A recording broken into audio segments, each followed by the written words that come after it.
চেষ্টা করো। আবার রাসূলুল্লাহ বিরুদ্ধে একদল কথা বলছে, রাসূলুল্লাহকে ছোট করছে, রাসূলুল্লাহকে গালিগালাজ করছে।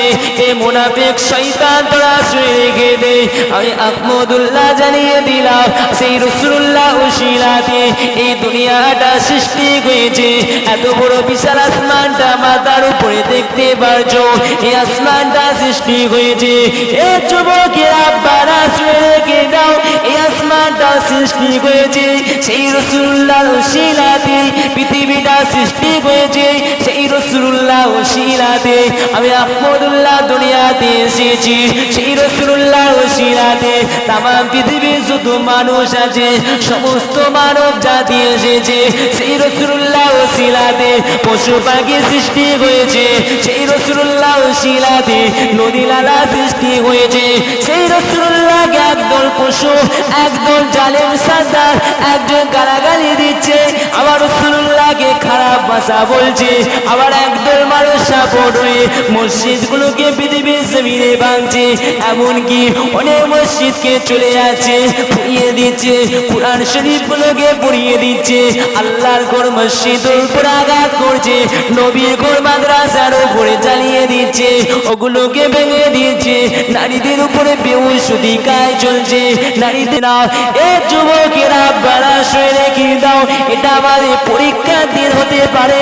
তাই মুসলমান এগিয়ে চলে আসো, এগিয়ে হয়ে মাথায় পাগড়িটা পরে বিসমিল্লাহ বলে হাতে তরোয়াল নিয়ে ময়দানে নেমে পড়ো যুদ্ধ করার জন্য।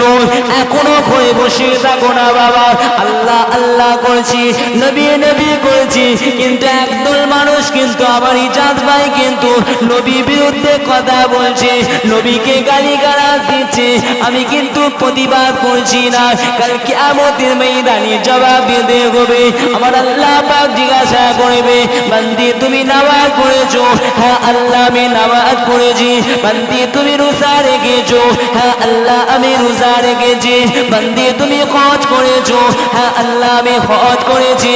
এ বান্দি তুই কি পাড়া প্রতিবেশীকে ভালোবেসেছিস? ওই বান্দি বলতে লাগবে, হ্যাঁ আল্লাহ আমি পাড়া প্রতিবেশীকে ভালোবেসেছিলাম। হে বান্দি তুমি কি আমার নবী পাক আমার হাবিবকে দোস্তকে কি ভালোবেসেছো?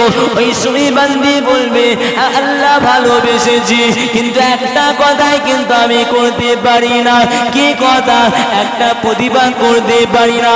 ওই সময় আমার আল্লাহ পাক বলবে, বান্দি তুমি দুনিয়াতে সবই করেছো, আমি আল্লাহ খুশি হয়ে গেলাম, কিন্তু একটা কারণে আমি আল্লাহ গুলো ঘুরিয়ে দেব।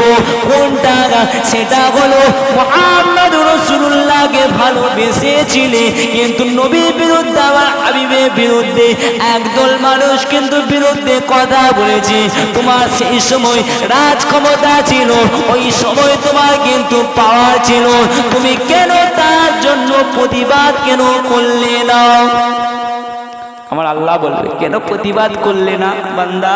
কি হয়েছে? ওই সেই বান্দি বলবে, আল্লাহ করা যাও এখান থেকে, তোমার সমস্ত আমল আমি আল্লাহ ঘুরিয়ে দিলাম। কেন? একটা কারণে, ওই নবী বিরুদ্ধে একদল মানুষ কিন্তু কথা বলেছিল, আমি প্রতিবাদ করলাম, একটা কারণে আমার আল্লাহ ঘুরিয়ে দিল। তার একটা কারণ নিল না।